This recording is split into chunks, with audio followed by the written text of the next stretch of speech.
Bonsoir, ravi de vous retrouver pour ce nouveau numéro de Talkback GP, un numéro consacré évidemment au débriefing du Grand Prix d'Australie. Et je vous rappelle que ce circuit de Phillip Island, eh bien, vous pouvez le gagner en commentant l'émission dans le fil des commentaires grâce à notre partenaire Long Lap GP. Donc voilà, n'hésitez surtout pas. Alors pour commenter ce Grand Prix, eh bien, on ne change pas les bonnes habitudes. On va tout de suite retrouver Michel Turcot. Il est à 17 000 km d'ici. Bonsoir Michel. Salut Eric, t'as mesuré avec quoi là? Avec le circuit Longlac que j'ai Ah, développé. Non, j'ai écouté nos confrères de Canal+ qui ce week-end nous ont présenté le Grand Prix en disant qu'on était à 17 000 km de Paris. Donc voilà, ça va. bon, c'est pas. Ouais, ouais, quelque chose près, on doit être bon. Voilà, bon, alors, si c'est validé par Michel Turcot, tout va bien. Et puis, pour accompagner Michel, alors lui, il n'est pas parti se mettre la tête à l'envers, il est resté en Europe parce qu'il a énormément de travail, et il avait énormément de travail ce week-end. C'est Thomas Morcellino. Thomas, salut. Salut Eric, salut Michel, en Ouais, décalé du coup. je le disais, Thomas, tu as eu beaucoup de travail ce week-end parce que tu suivais à la fois le Grand Prix, mais aussi la finale du championnat du monde Superbike à Jerez, et on y reviendra en fin d'émission, hein, un peu occupé. Ah oui, oui, bah oui, quatre titres en jeu ce week-end, quoi. Donc c'est pas comme si tout était joué. Non, non, Voilà. Oui, puis en plus c'est facile parce qu'entre l'Europe qui court aux horaires habituels et l'Australie c'est ça. qui te fait lever en plein milieu de la nuit, bah finalement tu te couches pas. Exactement, c'est ça. Bon, Ça tire un peu. bon allez, on va rentrer dans le vif du sujet parce que nos auditeurs et nos téléspectateurs sont pas là pour entendre nos complaintes. On va donc parler de ce Grand Prix d'Australie et donc de cette énorme victoire, la quatrième sur ce tracé australien pour Marc Marquez, Michel. Marc Marquez qui, dès le début du week-end, avait fait montre de sa dextérité, comme souvent à Phillip Island. Et il n'a pas raté l'occasion d'aller chercher la victoire, notamment dimanche, et un podium lors de la course sprint. Démonstration XXL de Marquez. Eh ben oui, Eric, il est un peu. Enfin, on va pas dire qu'il est chez lui parce que c'est loin de la maison, mais voilà, on sait que Phillip Island, c'est un circuit qui tourne à gauche, donc voilà, encore déjà chose qui plaît à Marc. Et puis surtout un circuit où il n'y a pas de gros freinage et avec sa Ducati GP23 où il était en difficulté sur les derniers Grands Prix à cause de ses freins, ça l'a beaucoup aidé de ne pas avoir à planter de gros freinage ici. Donc il a été impérial. On a eu des conditions mitigées pendant les essais. Là encore, on sait qu'il est tout de suite à l'aise. C'est un des plus prompts à s'adapter à l'état de la piste. Donc tout de suite, il a pris les choses en main et puis, il s'est qualifié en première ligne. Alors, ça l'a pas réussi au niveau des départs, hein, on l'a vu. Alors, en Ouais. sprint, il s'est bien raté. Bon, il a réussi à se récupérer. Et il s'est encore raté le lendemain pendant le faux départ du Grand Prix. Là, bon, on a tous vu l'histoire avec son tir-off Mm. qui s'est mis sur ses roues arrière et qui, voilà, ça aurait pu d'ailleurs mal se terminer hein, parce qu'il est quand même parti un peu en godille au milieu où il s'est fait déposer. Il était 13e au premier virage et 7e au premier partiel. Donc déjà, il a récupéré en 3 virages 5 positions et puis 6e au premier tour. Et ensuite, voilà, il est revenu patiemment. Il a bien géré ses pneus et puis il s'est défait de. Hier, c'était le seul qui avait le rythme de Martin, mais Martin était trop loin quand il a commencé à remonter, donc il n'a pas pu le rattraper avec un sprint qui fait la moitié des tours du Grand Prix. Mais là, avec davantage de tours, il a eu le temps d'aller le chercher et de le battre à 5 tours de l'arrivée. Donc c'était une belle course, même si certains ont estimé qu'il n'y avait pas eu assez de dépassement. Moi, j'ai trouvé ça plutôt spectaculaire et intéressant avec un rythme incroyable, hein. Le record de la piste a été battu de 6 dixièmes par Marquez, qui le détenait depuis 2013. Mm. À l'époque, on se souvient, en 2013, on était encore avec des Bridgestone et surtout, il y avait eu un nouveau revêtement qui était hyper abrasif et d'ailleurs, les Bridgestone avaient été obligés d'imposer aux pilotes de changer de moto parce que les pneus ne tenaient pas la distance de la course. Donc, ils avaient fait en fait 2 demi-courses avec donc 2 fois des pneus neufs. Donc, ça avait un peu aidé au chrono. Depuis, on avait eu beaucoup de grands prix avec de la pluie. Donc, pas moyen de battre ce record. Et voilà, ce week-end, aujourd'hui, les conditions étaient réunies pour faire claquer les pendules. Et le temps de la course a été amélioré aussi de 46 secondes. Donc, il y avait un rythme infernal, en tout cas pour les 2 premiers. Bagnaia a eu du mal à le tenir, et puis derrière, ça finit beaucoup plus loin à 10 secondes. Là, on voit sur cette fin de saison trois pilotes au-dessus du lot qui sont les deux qui se battent pour le titre et Marquez derrière avec sa GP23. 2013, Thomas, c'était, comme le disait Michel, l'année Bridgestone où ils avaient obligé les pilotes à s'arrêter. C'était pas cette année-là où justement Marquez avait fait l'erreur de s'arrêter trop tard? C'est ça, exactement. C'est ça, hein. C'est ça, hein. Exactement, il a été disqualifié, ouais. Il se battait pour la victoire, et puis il a été disqualifié parce qu'il s'est pas arrêté dans la fenêtre. Je crois qu'ils avaient 2 tours, hein. De mémoire, ils avaient 2 tours pour s'arrêter, et il s'est pas arrêté dans cette fenêtre-là. Ouais, ce qui avait relancé en fait l'intérêt du dernier Grand Prix à Valence, puisque avec ce déclassement, je crois qu'au championnat, tout le monde se resserrait en fait, hein. Ouais, c'est ça, Lorenzo était remonté. Enfin bref, c'était ça a été marrant. Et d'ailleurs, tiens, je repense à 2013 parce qu'on en parle, mais Bagnaia a gagné 8 courses cette année, et le dernier pilote à ne pas avoir été titré en ayant gagné 8 courses, c'est Lorenzo justement cette année-là. Ah, est-ce que c'est un signe, Doc? J'en sais rien, mais bon, voilà. Bon, par contre, ce qui est intéressant, Thomas, c'est que effectivement le chrono a été pulvérisé, hein, comme vient de le dire Michel. Alors même si les conditions étaient par moments différentes au cours des grands prix précédents, ça fait quand même une sacrée amélioration. Et là, il n'y a pas eu de problème de constance de pneumatique avec ce nouveau revêtement. Ouais, c'est assez étonnant parce que on parlait de Superbike tout à l'heure, mais en Superbike, c'est en début de saison, je pense que tu te souviens, on a fait quand même des courses flag to flag parce que justement ce revêtement était quand même est toujours réputé abrasif, donc ils savaient pas trop à quoi s'attendre. Et là, effectivement, c'est cool d'avoir pu voir à la fois Pirelli en Moto2, Moto3 et Michelin en MotoGP de ne pas justement connaître ces soucis-là, ou en tout cas ne pas avoir eu cette appréhension avant le Grand Prix. Donc oui, c'est toujours un circuit particulier, hein, Michel le disait, donc voilà. Ouais, puis juste pour terminer, puisqu'on parle un tout petit peu des pneumatiques, mais après on reviendra au cœur du sujet, ce qui est aussi intéressant, c'est que comme tu le disais Thomas, même Michelin était un petit peu inquiet, puisqu'ils avaient décalé les spécifications pneumatiques vers le plus dur, et au final le pneu qui a fait la course, c'est le pneu qui a été utilisé l'an passé, notamment par Johan Zarco lorsqu'il s'est imposé. Ouais, bah là, je l'ai plutôt laissé à la main Michel, qui est plutôt proche, qui était à côté, j'imagine, d'Alessandro ce week-end, qui pourrait peut-être en savoir un peu plus. Mais oui, effectivement, ce nouveau revêtement, en tout cas, a permis de pouvoir faire ça aujourd'hui. Donc, sur ce Grand Prix, on a vu, ouais, effectivement, les records qui étaient battus. Et ouais, c'est étonnant. Enfin, là, honnêtement, j'ai même pas de raison à apporter là, tu vois. Michel? Oui, bah écoute, alors comme le disait Thomas, il y a eu des problèmes en Superbike en début d'année. Il y en a eu également, je crois qu'il y a un mois, il y a eu une manche du Superbike australien où ils ont eu des problèmes. Enfin, Pirelli a eu aussi des problèmes de pneus. Et étonnamment, ce week-end, le revêtement, c'est comme si soudainement il avait été moins abrasif. Alors, est-ce qu'il s'est usé? Est-ce que c'est les conditions météo qui ont un peu transformé sa surface? Toujours est-il que même Pirelli avec en Moto2, Moto3, il n'y a pas eu de problème. Alors, il est redouté. Et voilà, comme tu l'as dit, chez Michelin, ils avaient anticipé le coup en amenant donc le pneu médium de l'an dernier qui était devenu le soft, et avec une spécificité arrière médium qui était en fait une construction plus rigide et avec une gomme un peu plus tendre, quoi. Donc, et ce pneu il a été très peu testé aux essais parce qu'il, comme je l'ai dit, il y a eu il y a eu de la pluie, donc la piste n'a jamais été vraiment sèche, et le peu de pilotes qui les a utilisés n'a pas été emballé.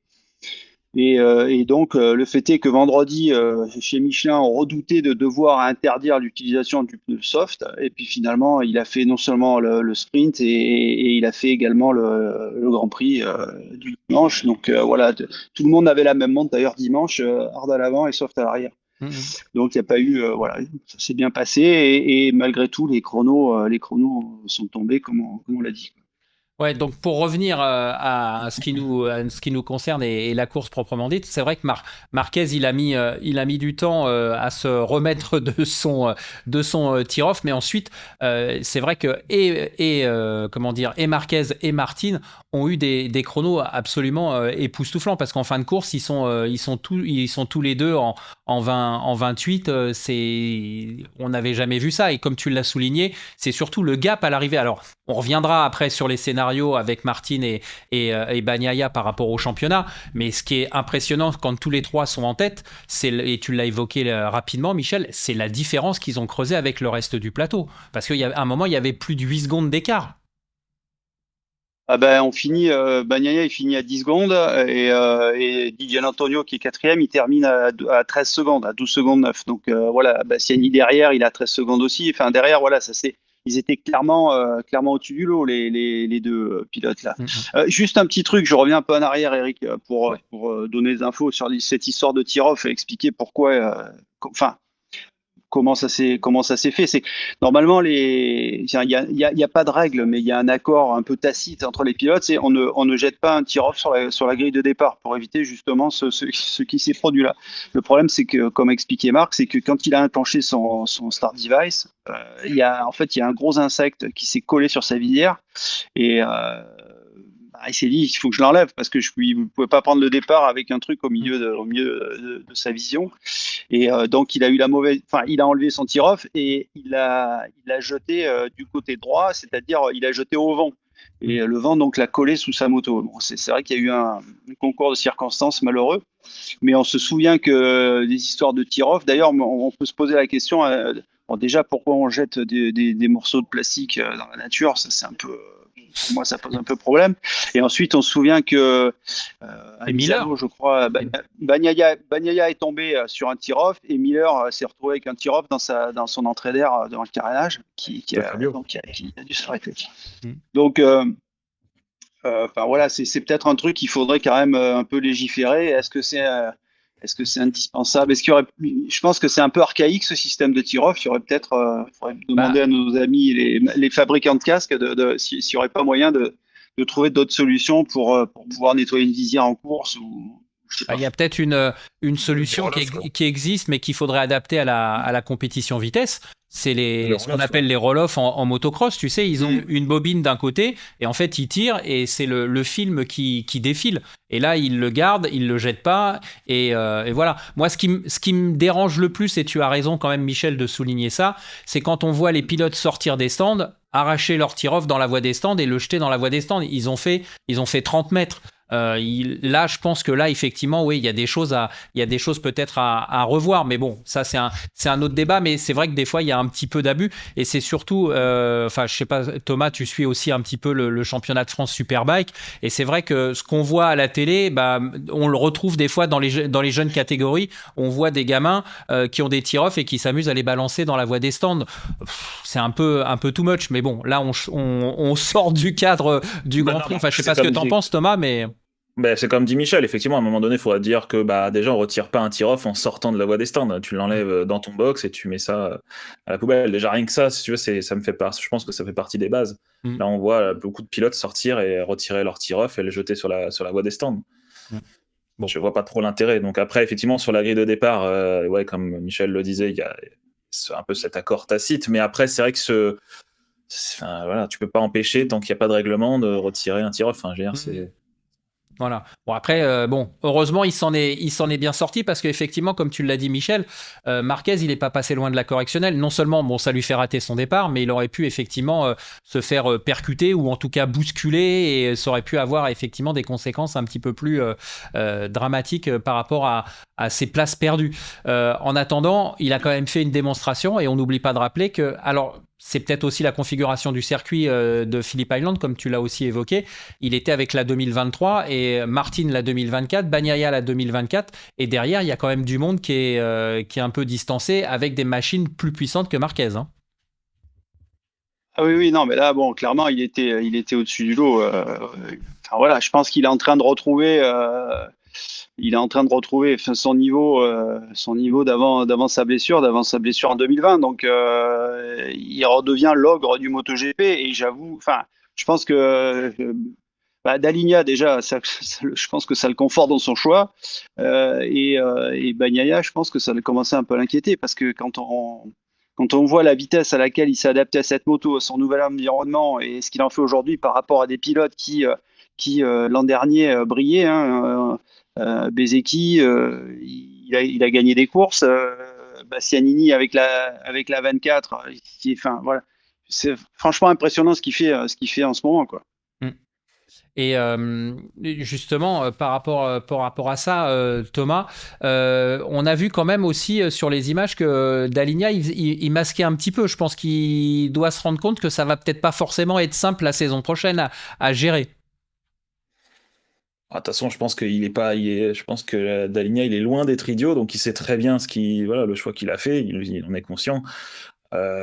Effectivement, de toute façon, on sait, même, je me permets de le dire, Michel, parce que tu m'en as parlé, mais même Carcedi, qui est le chef mécano de Marquez aujourd'hui, dit que l'année prochaine, Marquez va tout exploser. Mais voilà, c'est sûr qu'il y a ce petit doute là, avec ce qu'il fait avec une GP23 l'année prochaine sur une GP25.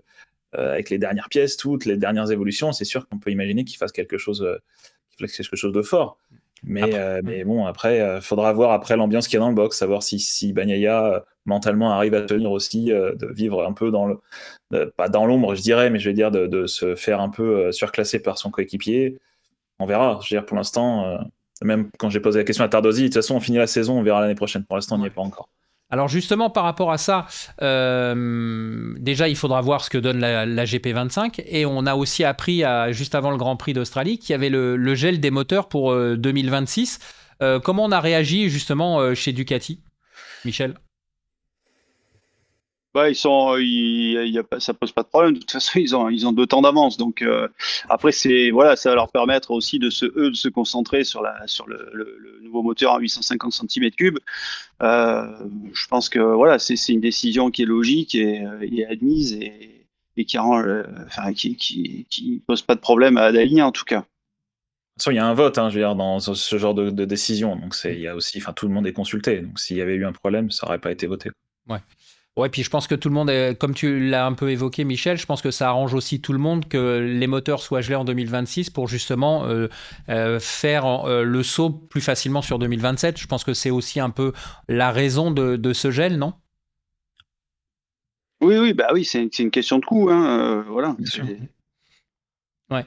Et justement pour en finir par rapport à Marquez, tu l'as évoqué Thomas et je me suis peut-être mal exprimé sur ma question, mais ça dépendra aussi de comment sera née la GP25 parce qu'on a vu que cette année la GP24 finalement elle avait eu plus de mal.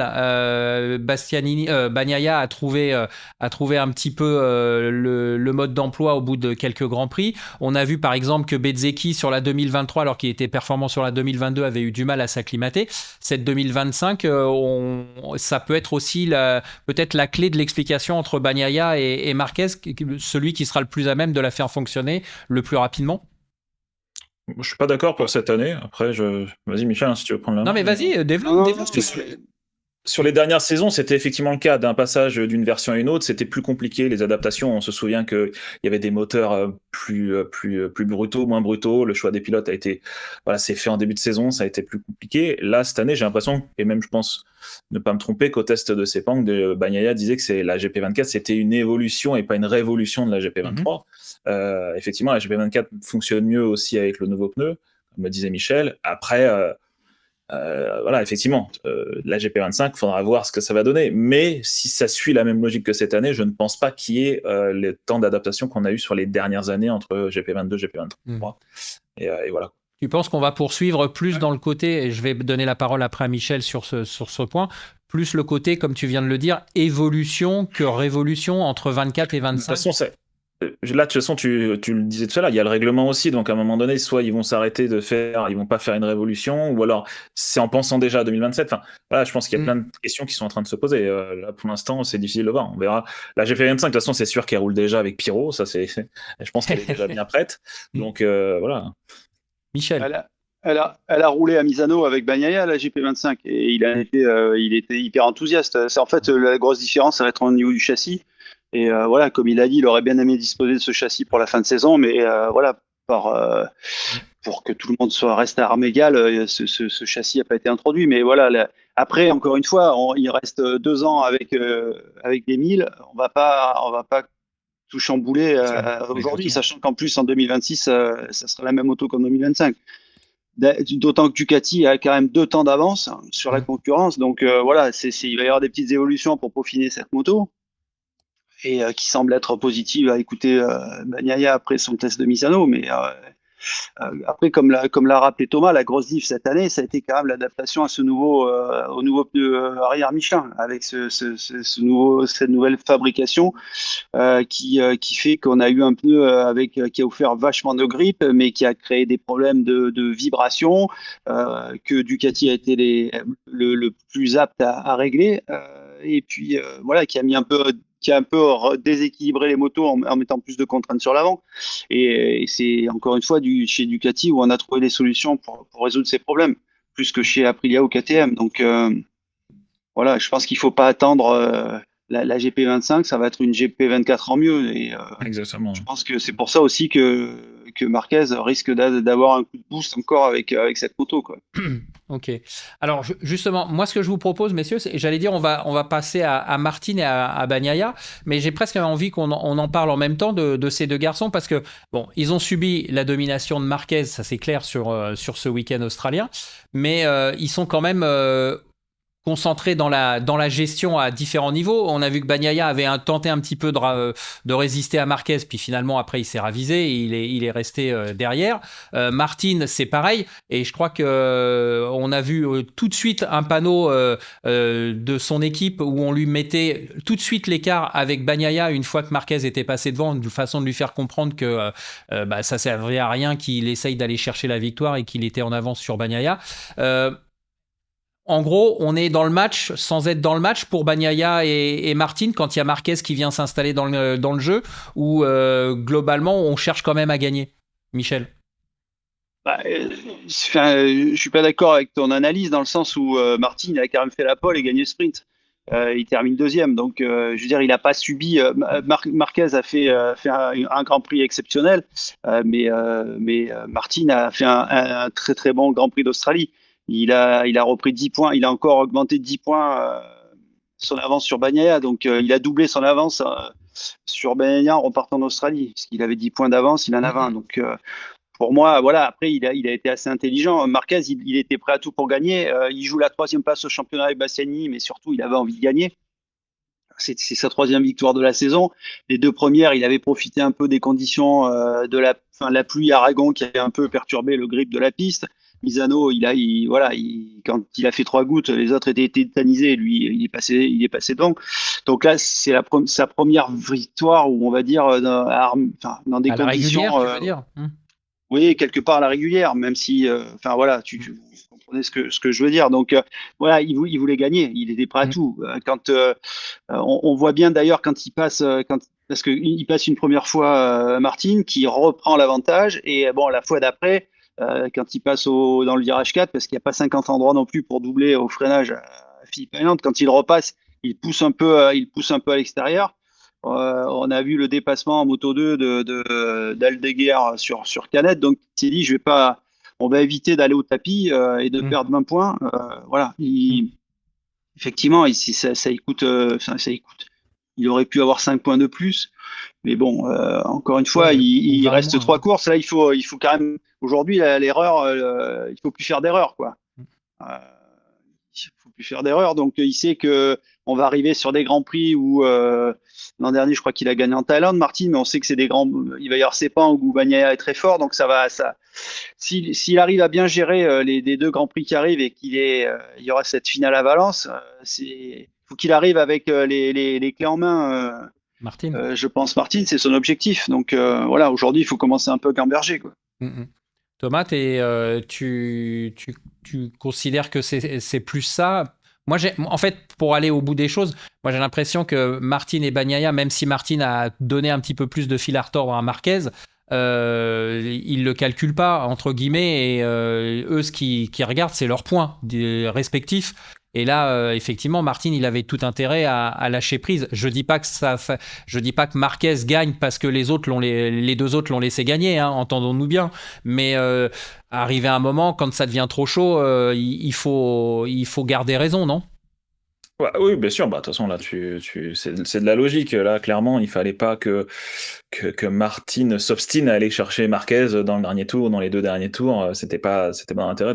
Je crois d'ailleurs que dans l'entame du dernier tour ou l'avant-dernier tour, son panoteur lui dit de se calmer, je crois même de réfléchir. Donc je pense que voilà, ça me semble logique de concéder, de ne pas vouloir absolument 5 points de plus, et justement repartir avec 20 points, c'est important. Et donc là, Martin, de toute façon, clairement, il peut se permettre de faire ça, parce qu'il était quand même bien au-dessus du lot par rapport à Bagnaia, pardon, pas au-dessus du lot, mais par rapport à Bagnaia, il était bien au-dessus. Bah, on se rappelle aussi que l'an dernier, s'il fait pas son erreur de choix pneumatique, Martin, normalement, c'est pour lui aussi, le Grand Prix. Il avait fait aussi, faut remettre aussi les choses un peu dans le contexte. L'année dernière, il avait fait quand même une sacrée démonstration sur ce Grand Prix d'Australie. Ce qui lui coûte la victoire l'an dernier, tant mieux pour Johan, on va pas revenir là-dessus, mais c'est son choix pneumatique. Sinon, il était parti et il avait fait encore un week-end plein. Donc, ce week-end, aujourd'hui, en 2024, il est quasiment du même niveau, si ce n'est plus que celui de 2023, Michel. Oui, exactement. Bon, je suis content que tu partages mon avis. C'est son circuit. Il a mis un circuit là. C'était sa 3e pole de suite sur ce tracé. On sait qu'il aime bien. Et Michel le rappelait. Thaïlande la semaine prochaine, ça peut être pour lui également. Sachant que même quand même l'année dernière, Bagnaia a fini 2e. Donc bon, il a été promu parce que Binder avait été pénalisé dans le dernier tour. Mais bon, voilà, on verra. Mais ça risque d'être intéressant, ce dernier Grand Prix. Et puis, il y a aussi la situation de Bagnaia, notamment où il a été, entre guillemets, maltraité pendant la course sprint, Michel, parce que il s'est fait devancer par Bastianini, il finit 3e ou 4e ? 4e. Ouais, il finit 4. Donc là aussi, Bastianini, il va pas lui faire de cadeau. 1, il quitte l'écurie. 2, il joue la 3e marche du podium avec Marquez. Donc là, Bastianini, il a perdu des points face à Marquez, clairement, sur ce Grand Prix d'Australie. Donc pour Bagnaia, ça va être encore plus compliqué. Compliqué. De toute façon, on savait qu'à Phillip Island, c'est un circuit où il a jamais été. Oui, c'est. De dire qu'il a jamais été très vite, mais voilà, c'est pas le moins à l'aise, on va dire. Disons qu'il est moins à l'aise que d'autres. Donc c'est plutôt un circuit où il subit plutôt qu'il domine, contrairement à Motegi la semaine dernière. Et il sera plus à l'aise sur les prochaines, les dernières courses. Donc voilà, ça. C'est une chose. Après, c'est sûr que Bastianini, qui est le roi qui est hyper fort en Malaisie, s'il peut gagner, il va pas s'en priver. Voilà, en Thaïlande, ça risque d'être le match entre les deux, mais il faut pas oublier non plus Marquez, qui la Thaïlande. On se souvient qu'en 2019, c'est là qu'il a remporté son dernier titre, si je dis pas de bêtises, face à un duel d'anthologie avec notre petit Fabio Quartararo. Donc, je pense ça va être encore ouvert.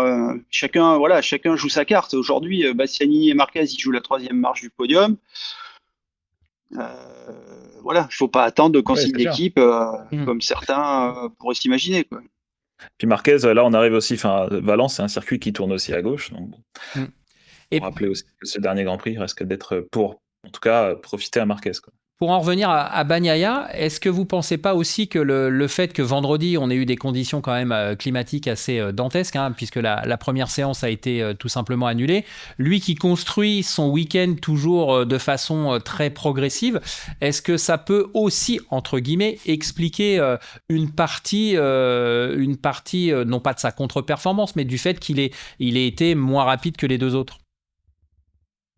Ça n'a pas aidé. De toute façon, aujourd'hui, son commentaire, c'était que voilà, ils n'avaient pas aussi bien bossé. Il a d'ailleurs dit à l'arrivée du sprint, ils n'avaient pas aussi bien bossé que les autres. Il avait une moto qui était un peu difficile à faire tourner. Donc sur un circuit où il y a des changements de direction à très haute vitesse, donc c'était pas évident. Il était moins à l'aise que Bastianini également. Donc est-ce qu'il y a que l'équipe de Martin qui a réussi à bien gérer la GP24 dans ces conditions, peut-être, puisque les deux officiels Ducati étaient en difficulté, clairement. Donc, en difficulté, légèrement en retrait des autres. Ouais, je suis d'accord avec toi dans ton hésitation, Michel. Quand on dit en difficulté, c'est entre guillemets moins performant que d'habitude, parce que finalement, ils sont quand même un peu au-dessus du lot, quand même. Oui, voilà, c'est les quatre hommes forts.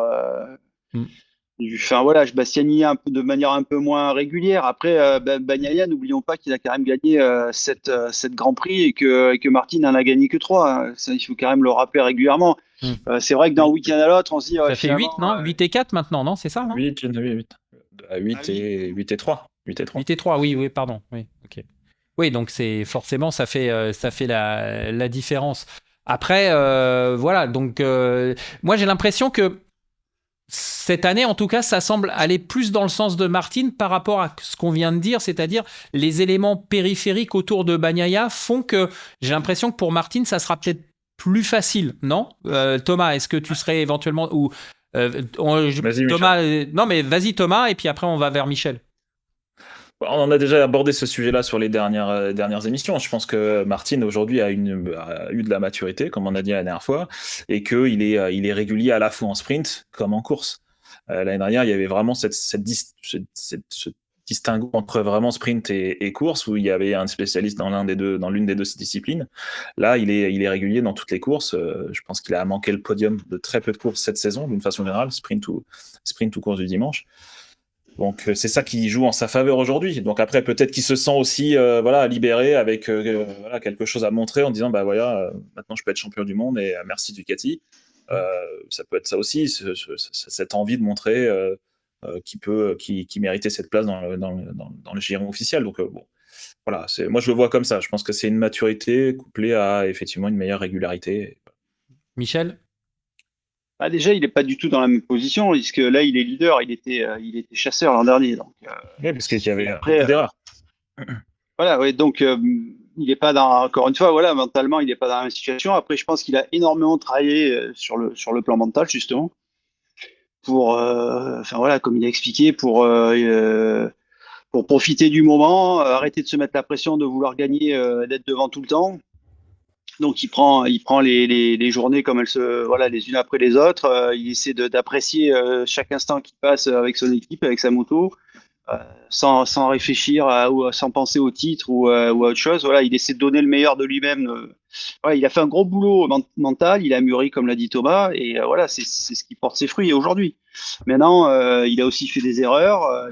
S'il en fait une la semaine prochaine et que Bagnaia gagne, eh ben c'est Bagnaia qui va se retrouver en tête du championnat. Donc faut pas faire d'erreur. Voilà. Ouais. On imagine bien que en se rapprochant de la fin, la pression elle fait que monter, quoi. Hein.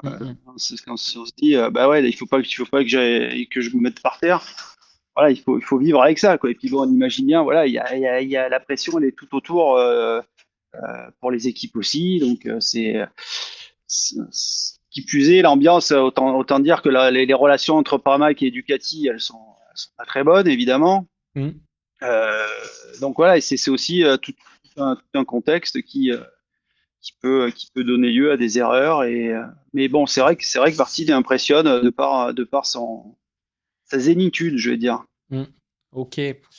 On va passer à nos petits Français, entre guillemets. Nos petits Français, c'est une façon de parler, hein, bien évidemment. On va commencer par Fabio, puisque Fabio fait un top 10 hier pendant le GP. En course sprint, c'était un petit peu moins évident. On attendait un petit peu plus de performance de Fabio. Ils ont, d'ailleurs, ça sera une réflexion aussi pour Johan. Ils ont raté la Q2 à quelques petits dixièmes, millièmes pour Zarco. Comment il était dimanche soir dans le paddock, Fabio? Michel, il était le verre à moitié plein ou le verre à moitié vide toujours?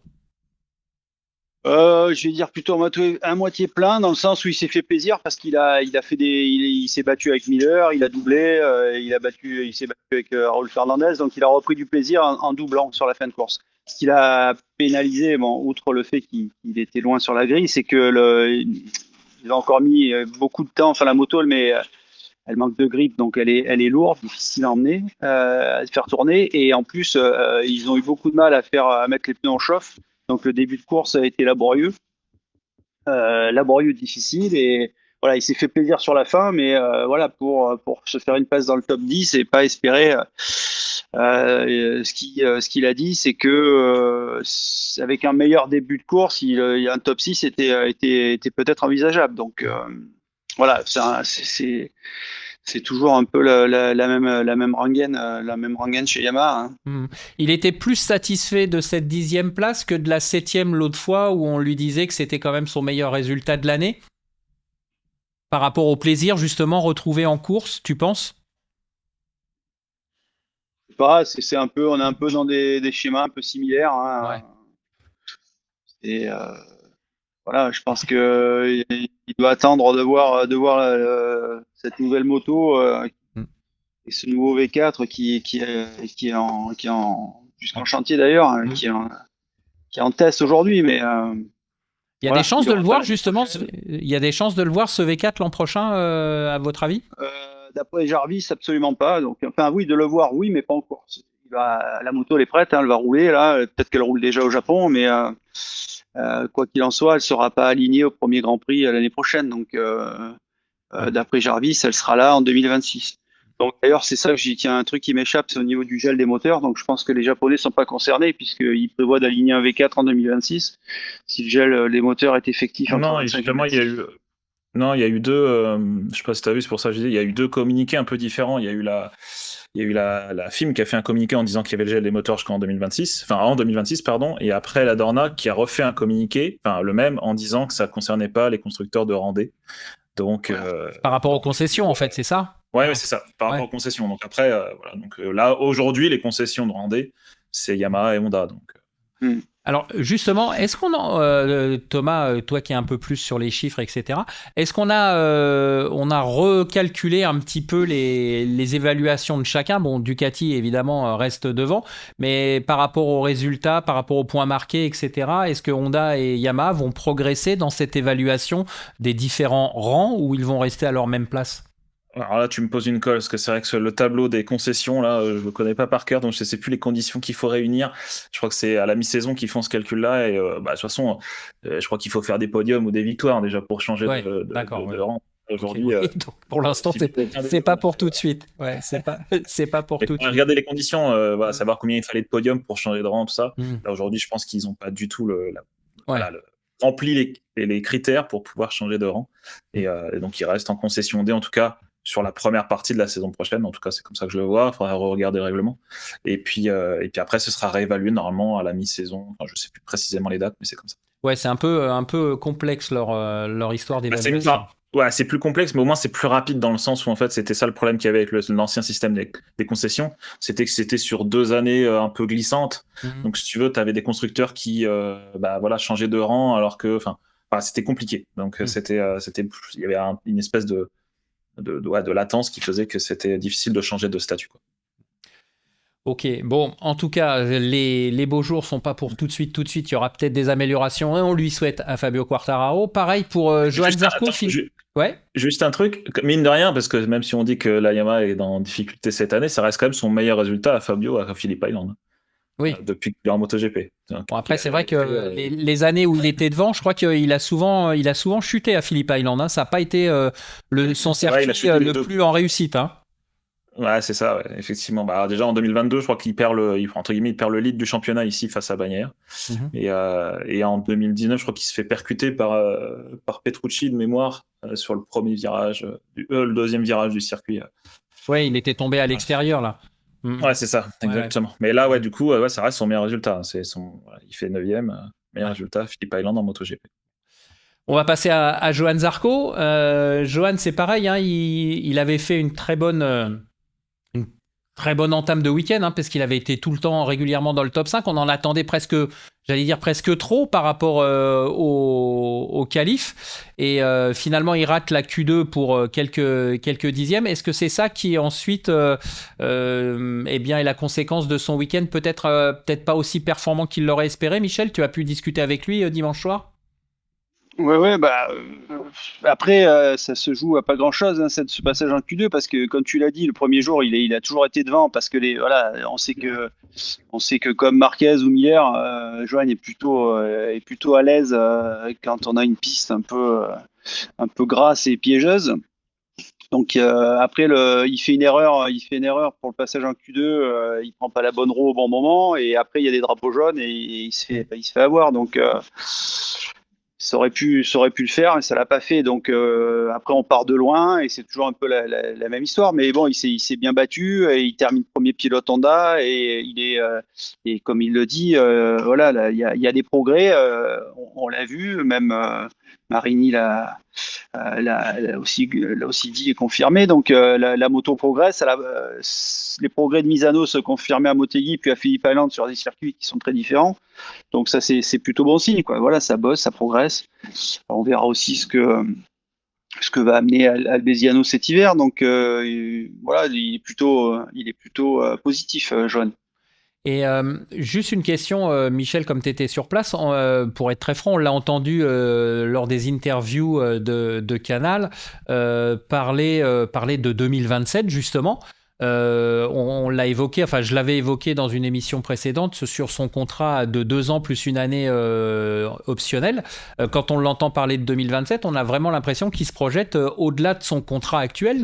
Johan, il y a un petit peu d'écho qui ressort par rapport à ça, Michel, ou c'est simplement lui qui est, comme tu le dis, qui est content, qui est euphorique dans la dynamique de Honda, qui se projette plus loin? Bah, écoute, pour l'instant, c'est pas un sujet dans le sens où, de toute façon, son agent n'est pas là. Donc, après, ça paraît logique. Il a envie de continuer. Il est performant. C'est lui le meilleur pilote on a aujourd'hui. Tout le monde est content de son boulot, de son attitude. Donc, je vois pas pourquoi il serait pas conservé. Dans le sens où, en plus, je veux dire, Honda pour l'instant n'est pas vraiment le constructeur le plus attractif du marché. Donc, je pense pas que ça se bouscule au portillon pour les signer chez Honda. Donc, à mon avis, après, ça va être plus une négociation financière. Mais dans la logique, ouais, je pense que Johan, en 2027, il sera là. Enfin, je vois pas comment il pourrait en être autrement, quoi. Thomas, tu voulais peut-être dire quelque chose? Non, bah on sait que c'est la volonté de son agent, Guillaume Valado, de travailler sur ça pour la suite. Il y a eu aussi, il a marqué des points en gagnant Suzuka, en y allant, voilà, auprès des Japonais. Donc tout ça fait partie d'un travail un peu en coulisses pour justement aller travailler pour prolonger le contrat. Donc voilà. Puis de toute façon, au même moment, quand le nouveau règlement avait été annoncé quelques jours auparavant, merde. Pardon. Tu peux y aller. Il est tard, les enfants sont couchés. Guillaume Valado et Johan Zarco disaient clairement c'était un nouvel challenge et se baser sur faire confiance à un pilote comme Zarco qui a roulé sur quasiment toutes les motos du plateau, KTM, Honda, Yamaha, Ducati, ça peut être une bonne raison de continuer avec lui pour l'arrivée de ce nouveau règlement. Voilà. Ok. Semaine prochaine, c'est Thaïlande, c'est ça? Thaïlande. Ouais. C'est ça. Bon. Qu'est-ce que... très rapidement, Michel, un petit synopsis. Marquez, Martin Bagnaia ou Ouais, je pense qu'on va retrouver les hommes forts du moment, hein. On peut compter sur Bastianini, je pense aussi, qui devrait être pas mal là-bas. Voilà, je pense qu'aujourd'hui, je vais arriver une hiérarchie qui est en place et je vois pas. J'aimerais bien te dire que Johan Zarco va se battre pour le podium et que Fabio Quartararo peut espérer un top 5, mais voilà, peut-être, pourquoi pas Fabio un top 6 avec. Enfin bon, voilà. Laissons-nous rêver. Voilà, on va pas faire de science-fiction. Alors, je l'avais dit, on va pas se quitter tout de suite, parce qu'on va quand même évoquer un pilote certain et un certain pilote avec toi aussi, Thomas.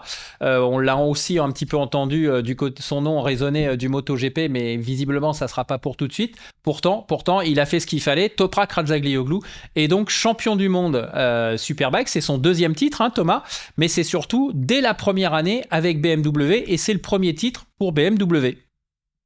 Exactement. Donc, pas constructeur, un titre pilote. Oui, bien sûr, oui, pardon. Ça revient à Ducati. Oui, non, mais je précise juste. Mais oui, effectivement, Toprak, de toute façon, cette année, en début de saison, l'année dernière, pardon, quand on retrace un peu le parcours, quand il a signé chez BMW, on se disait, tout le monde était le premier à dire, mais qu'est-ce que tu fais? Tu vas te perdre là-bas. Kenan Sofuoglu, on se moquait de lui, qui est l'agent, donc ancien pilote et agent de Toprak. Kenan avait clairement dit, de toute façon, il sera champion du monde la première année, ça j'en suis sûr. Et en fait, voilà, il lui a fallu quelques courses pour s'imposer. Il a manqué de chance à Phillip Island en début de saison. Et puis arrivé en Europe, là, il a enchaîné jusqu'à un moment donné 13 victoires de suite. Le petit coup d'arrêt, ça a été Manicourt. Il a eu de la chance de ne pas se faire beaucoup plus mal, clairement. Mais même pendant son absence du coup en France et après à Crémone. C'est ça. Oui, c'est ça, en Italie, à Cremona. Oui, c'est ça, ouais. Ouais. À Crémone, du coup, ses adversaires comme Nicolo Bulega ou Bautista, ils n'ont pas du tout rattrapé, refait leur retard. Ils ont essayé de revenir. En tout cas, Bulega a fait au maximum, mais pas autant qu'il fallait pour essayer de battre Razgatlioglu au championnat. Donc voilà, c'est fait. Et hier, il l'a fait en restant raisonnable. Il n'a pas été chercher Bulega et il est resté deuxième. Il a fait le titre et puis voilà, il a fait le job.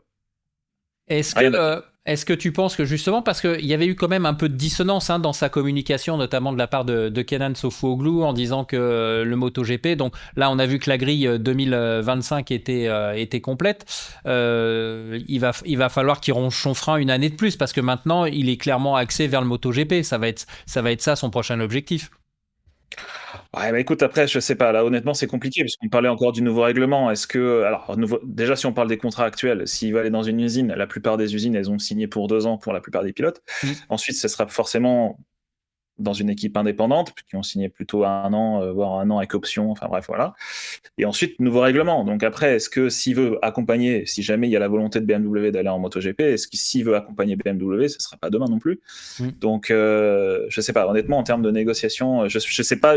Et j'espère pas, et j'espère me tromper, j'espère qu'il n'a pas manqué le train en route et que ça risque de se compliquer pour les prochaines années. En tout cas, voilà, on a vu un Jonathan Rea qui s'est battu pour 6 titres. On a vu Bautista, bon, lui, il est passé par le MotoGP, mais Jonathan Rea, il a dominé le Superbike. On lui a donné juste une chance pour remplacer Stoner sur la Honda il y a quelques années, mais c'est tout. Je veux dire, c'est... Voilà, c'est le tremplin Superbike MotoGP est plus compliqué que l'inverse. Oui, ça c'est clair. Et justement, tiens, à propos de donner sa chance, etc.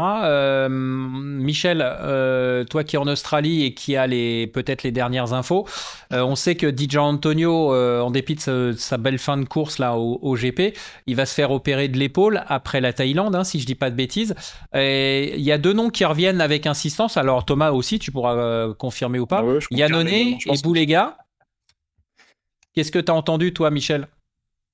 Je t'avoue j'ai pas entendu parler de tout ça ici. Ça n'a pas été un sujet. Mais oui, on peut imaginer ça, que ça soit Iannone ou Bulega pour différentes raisons. Iannone, ça sera un coup de pub.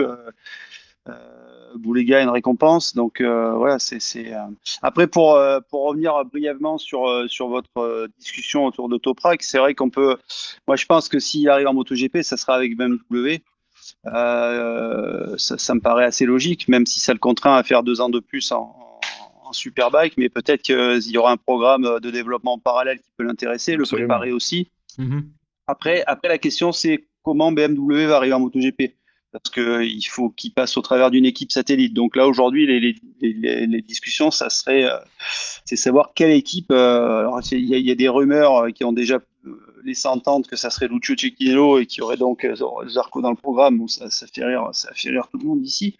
Lucio est très attaché à Honda, donc on voit pas comment il va le quitter. En revanche, on parle de Gresini parce que Gresini, c'est une équipe qui est un peu financièrement en difficulté et qui risque de l'être encore plus en perdant l'année prochaine Marc Marquez, ou alors pourquoi pas vers 46, puisque je crois que son patron il fait des compétitions avec BMW déjà avec 4 roues, mais ça fait sens. Il y a déjà des liens qui sont créés entre les marques, même si les entités automobiles et motos sont absolument séparées chez BMW. Mais enfin voilà, c'était pour l'anecdote. Après, il y a plein de refrains comme Michel, tu te souviens aussi, il y a des rumeurs j'ai zéro confirmation, c'était des rumeurs qui avaient été lancées par des confrères britanniques sur le fait que BMW aurait été intéressé alors je sais pas si ça avait été fait ou quoi, mais pour acheter les données des Suzuki. Donc, à Suzuki, récupérer déjà des plans pour mettre au point une MotoGP. Alors après, est-ce que c'est vrai, est-ce que c'est faux ? J'ai jamais obtenu confirmation, mais en tout cas... Bon, ça travaille. De toute façon, ce qui est certain, c'est que ça travaille, et on va dire que ça, c'est plutôt une bonne nouvelle, parce que ça conforterait l'idée d'amener un nouveau constructeur sur le plateau du MotoGP. Ouais, après, voilà, quand tu poses la question à BMW, ou même à Sylvain Guintoli ou autres, ils vont te dire que pour l'instant, il n'y a aucun programme, projet. Après, voilà. Oui, après, c'est de la discussion, et c'est de la communication. On est bien d'accord, Bon, messieurs, merci beaucoup. Michel, on te remercie. On te laisse partir parce que toi, tu vas t'envoler vers la Thaïlande. Thomas, tu rejoins Michel ou pas ? Je ne me rappelle plus du coup. En Malaisie. En Malaisie, d'accord. Donc tu seras européen pour le prochain Grand Prix. Exactement. Très bien. Eh ben, merci beaucoup, Michel. Bonne nuit, on va dire ça comme ça. Hein. Très bonne nuit, même, Michel. Ça va être l'heure. Voilà. Et puis, bon voyage pour la Thaïlande. Et puis, Thomas, mille merci. Bon courage pour finir tes rédactionnels sur le Superbike. Et puis, nous, vous l'avez compris, on se retrouve lundi prochain, même heure, même endroit, parce que à l'ordre du jour, on parlera du Grand Prix de Thaïlande. Mais attention, vous n'oubliez pas, si vous l'avez découvert seulement sur cette émission, vous allez sur YouTube, la chaîne Fastlane TV, vous vous abonnez, vous cochez la cloche pour toutes les notifications, et comme ça, vous ne raterez plus rien de nos débriefs et de nos prochaines publications. Voilà, encore mille merci à vous de votre attention. Merci Michel, merci Thomas. Bonne soirée et à la semaine prochaine.